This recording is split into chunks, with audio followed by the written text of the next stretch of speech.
పూరా లోకల్. ఏ మూవీ చూసారు? రజనీకాంత్ కూలియా? కూలీ, ఎలా ఉంది కూలీ?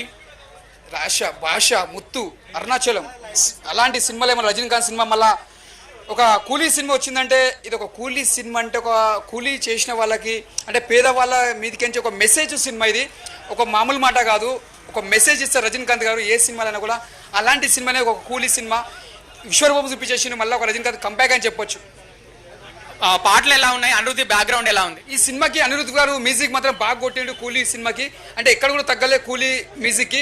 ఇంకోటి చెప్పండి, ఇక్కడ మన ఉపేంద్ర గారు నా ఫేవరెట్ అయినా ఉపేంద్ర గారు మళ్ళీ ఒక ఉపేంద్ర అలాంటి సినిమాలు ఎలా కనిపిస్తారో ఉపేంద్ర గారు ఒక డిఫరెంట్ యాంగిల్ లా కనిపిస్తాడు ఉపేంద్ర గారు. మళ్ళీ ఒక ఆమీర్ ఖాన్ గారు, మేము చెప్పండి మన కింగ్ నాగార్జున గారు మర్చిపోతున్నాం మనం. మన్మధుడు నాగార్జున గారు, ఆయన ఆల్రెడీ హీరో. అలాంటి శివమణి గారు, నాగార్జున గారు నిజంగా చెప్తున్నా ఏం చేసిరని యాక్టింగ్ అసలు మనం ఊహించుకోం. ఒక ట్రిపుల్లో వెళ్ళిపోయింది నీ యాక్టింగ్లో, అంటే విలన్ యాక్టింగ్ ఒక డిఫరెంట్ యాంగిల్లో కనిపిస్తారు మీరు. అంటే మళ్ళీ ఒక కింగ్ నాగార్జున ఫ్యాన్స్ ఇట్లా కాళ్ళ దగ్గర వేసుకుంటారు. అంటే ఒక హీరో కాకుండా కూడా ఒక విలన్ యాక్టింగ్ చేసి చూపించారు మీరు. అది హెడ్స్ ఆఫ్ సార్ యాక్టింగ్కి. డైరెక్షన్ ఎలా ఉంది? డైరెక్షన్ బాగుంది. ఆల్రెడీ అనే సినిమాలు బ్లాక్ బస్టర్ కొట్టిరు డైరెక్టర్ గారు. అలాంటి సినిమాని ఇంతమంది బ్యాలెన్స్ చేసి సినిమా తీసినంటే మామూలు మాట కాదు, చాలా గొప్ప ఫీలింగ్ అనుకోవాలి మనం. విక్రమ్ అంత రేంజ్లో లేదంటున్నారు సినిమా. అంటే మనం ప్రతిదీ మనం ఒకటి కంపేర్ చేసుకోవద్దు. విక్రమ్ స్టోరీ విక్రమే, కూలీ స్టోరీ కూలే. దేన్ని మనం కంపేర్ చేసుకోవద్దు, దేని స్టోరీ దానికే ఉంటుంది. డిఫరెంట్ యాంగిల్ చూడాలి, అంతేగాని మనం కూలీయే, విక్రమే. సెకండ్ హాఫ్ బాగాలేదంటున్నారు సినిమా కూలీ. అంటే ఫస్ట్ హాఫ్ స్లో ఉన్న, సెకండ్ హాఫ్లోనే మనకు మెసేజ్ ఉంటుంది. అంటే సినిమా తగ్గట్టు కథ తీసుకోపోయాడు, ఒక డిఫరెంట్ యాంగిల్ తీసుకోపోతాడు. రజనీకాంత్ని చాలా రోజుల తర్వాత చూడడం ఎట్లా అనిపించింది? అంటే జైలర్ తర్వాత స్క్రీన్ మీద నా రజనీకాంత్ గారు స్టైల్గా ఒక డిఫరెంట్గా కనిపించింది ఈసారి. రజనీకాంత్ గారు సూపర్ చేసింది. అంటే ఇక్కడ వార్ వర్సెస్ కూలీ నడుస్తుంది మొత్తం తెలుగు రాష్ట్రాల్లో.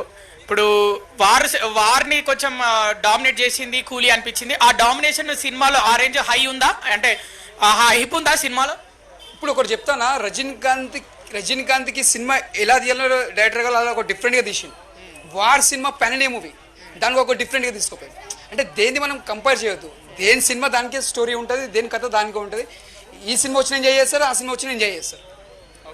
ఉపేంద్ర క్యారెక్టర్ ఎలా ఉంది? ఉపేంద్ర గారు సినిమా అరే అన్న చెప్తున్నా అన్న, నా ఫేవరెట్ అన్న ఉపేంద్ర గారు. ఆయన యాక్టింగ్ మాత్రం ఇచ్చి పడేసి అన్న కంబ్యాక్ అని చెప్పొచ్చు. నాకు యాక్టింగ్లా సూపర్ చేసి.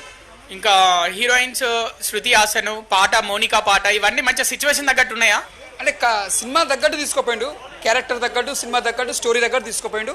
ఎక్కడ కూడా బోరింగ్ లేదు సినిమా. కొంతమంది అసలు బాగాలేదు అంటున్నారు, మీరు చెప్పండి అసలు సినిమా హిట్ అవుతుందా, ఫ్లాప్ అవుతుందా, యావరేజా?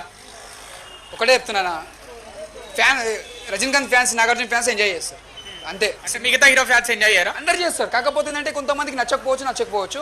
నాకు అంటే చూసిన వాళ్ళకి ఒక ఎంజాయ్, వచ్చిన టికెట్ వేస్ట్ కాకుండా ఎంజాయ్ చేసిపోతారు.